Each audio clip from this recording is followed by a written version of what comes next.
right? Throughout the 90s and the 2000s, one of the things that kept being said about black people is, they need to build up their community. Why don't they build up their own neighborhoods? Why don't they own their own businesses? Why aren't they doing all this stuff? They commit the most crimes. They're the main ones on welfare and all this other stuff. And they're the main ones with affirmative action and DEI and all this other stuff. And we believed all the stuff and negative stuff that they were saying about us, our community, and our culture, right? Right. Now, fast forward to where we are now, where a lot of us are doing our research on this stuff and realize a lot of the stuff that they were saying about us was just straight up lies. We don't commit the most crimes in this country. We're not the main ones who benefit from welfare programs. We're not the main ones who benefit from DEI and affirmative action. And regardless of anything that has ever been said against us, we still find time to laugh, smile, build up, take care of our families, and do all of that stuff. And we're learning that all that stuff that they said about us was lies. We also learned that a lot of the stuff that our ancestors fought for, the people who do benefit the most from that stuff, are the ones who will talk trash about our community and about our culture and don't even understand it. And now we're feeling offended because you guys are benefiting from the stuff that our ancestors fought for, but yet are the same ones talking some of the most trash about us. And y'all want to wonder why we're not fighting? We fought for y'all back in November 2024. We fought for y'all. Y'all didn't fight for y'all, because it was a hectic time during that election. And that election showed black people one thing, that we are more on accord than y'all have been leading us to believe. Even black women, y'all had black women thinking that white women were going to stand by their side more than black men until them election results came in and we realized, like, we actually are more together than apart. And, you know, of course, we can blame it on a couple of loudmouths with a podcast mic, but it is what it is. So we're looking at it like, nah, y'all got yourselves into this mess. What we're going to do is build our community like y'all been saying we need to do, and y'all can go deal with this. In fact, don't ask where the black people are at. Why don't you go ask all them random TikTokers who suddenly got political and told y'all not to doggone vote or try to vote for a third party, that as soon as the election results came in, all of a sudden, they don't talk about politics no more. Ask them. Hello, what's up, guys? Welcome and welcome back to this YouTube channel.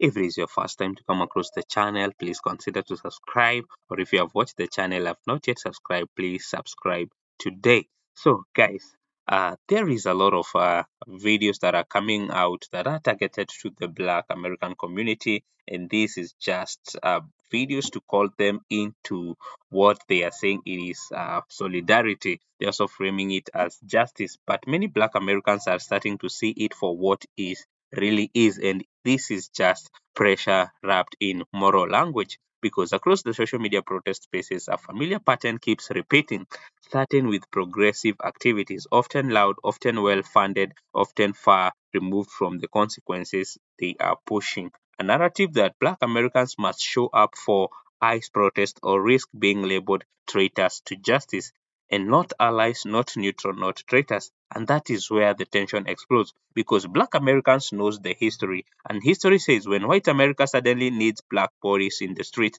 it is really about Black interest. This isn't also about community safety in Black neighborhood. It isn't about police accountability where Black Americans live. It is about reparation.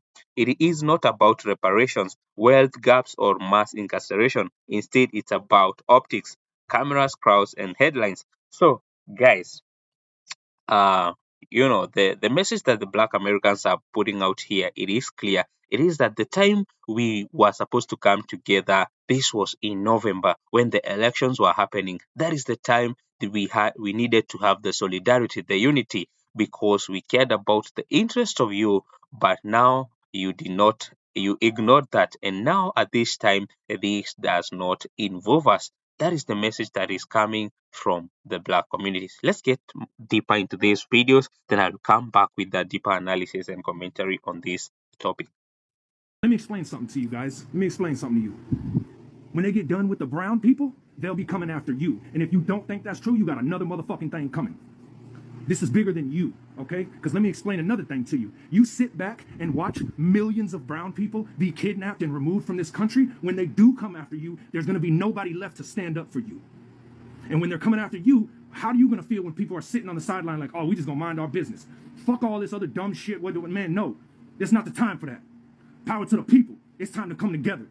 Protect your family. Like, my friends are losing complete faith in their partners at this point. So ironic to see white women on the internet talking about how the white men are not sticking up for their families and they're not protecting their families because they saw how that Claire lady was unalived by that ICE officer chair. My whole thing is like, you all literally would have picnics called picnic after you all's church services. you all would go and hang black people.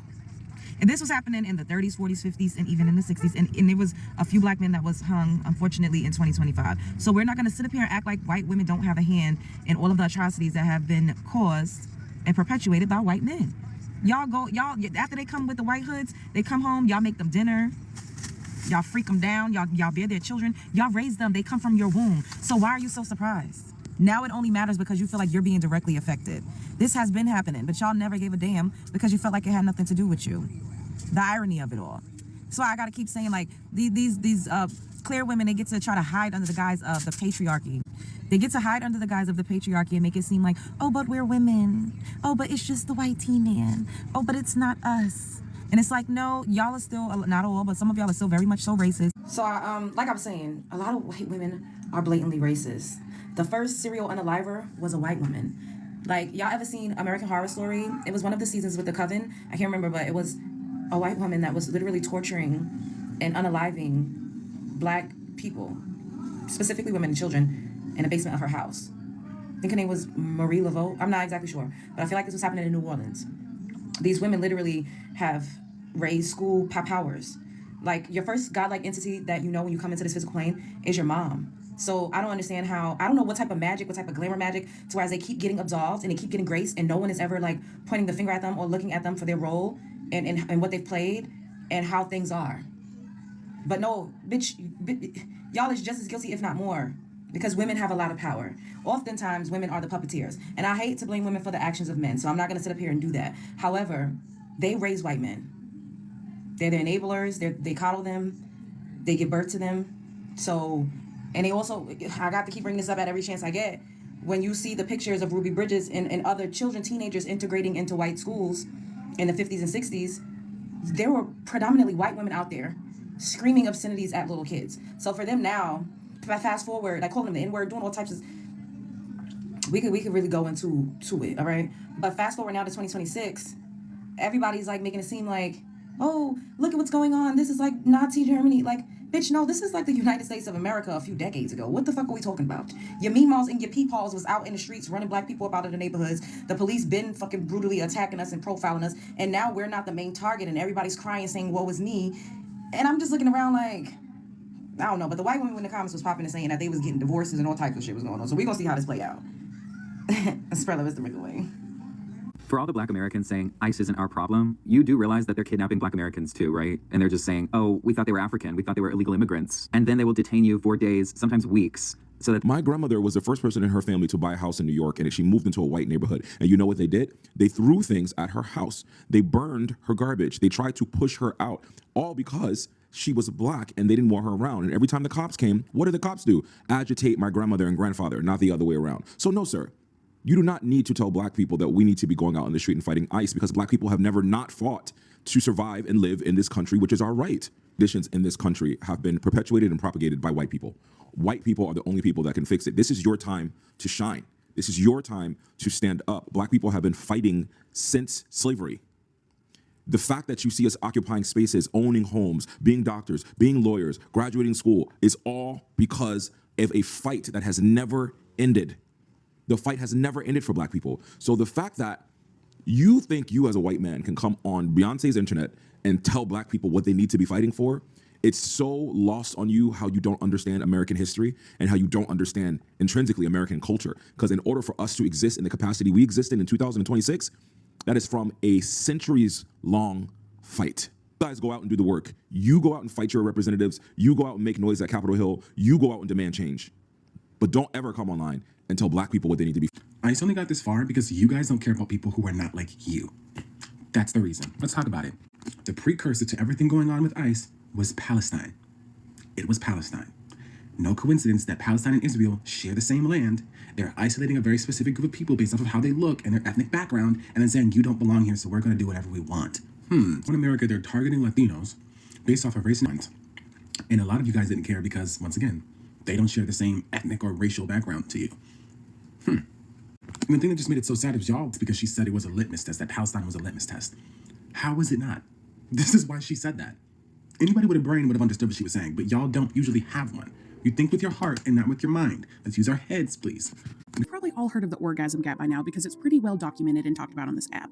Orgasm gap means that heterosexual women report orgasming less than heterosexual men in relationships. And before you get in my comments and say something like, well, not my man, unless you have your own sources in order to back up your points that are peer reviewed, you can kick rocks. My second point in this argument is about the research around traditional gender attitudes. It can include viewing men and women in these very specific and rigid roles. And those traditional gender attitudes are tied to male-centered sexual expectations. Partner expects you to prioritize his orgasm or doesn't talk to you about.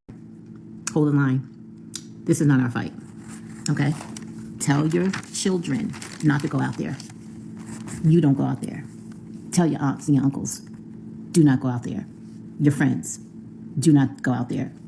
I'm gonna tell you right now that they have tried to bring us out of this, our quiet protest, since inception of this new administration, okay? They tried when they canceled the Equal Employment Opportunity Act. We didn't go out there, hold the line. They tried it when they ended the DEI.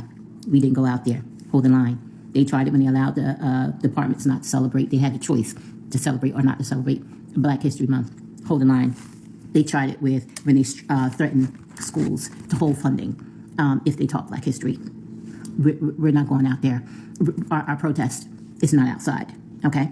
They tried it when he signed orders for school choice, knowing that it's going to affect our children the most in the inner city. They tried it. We're not going out there.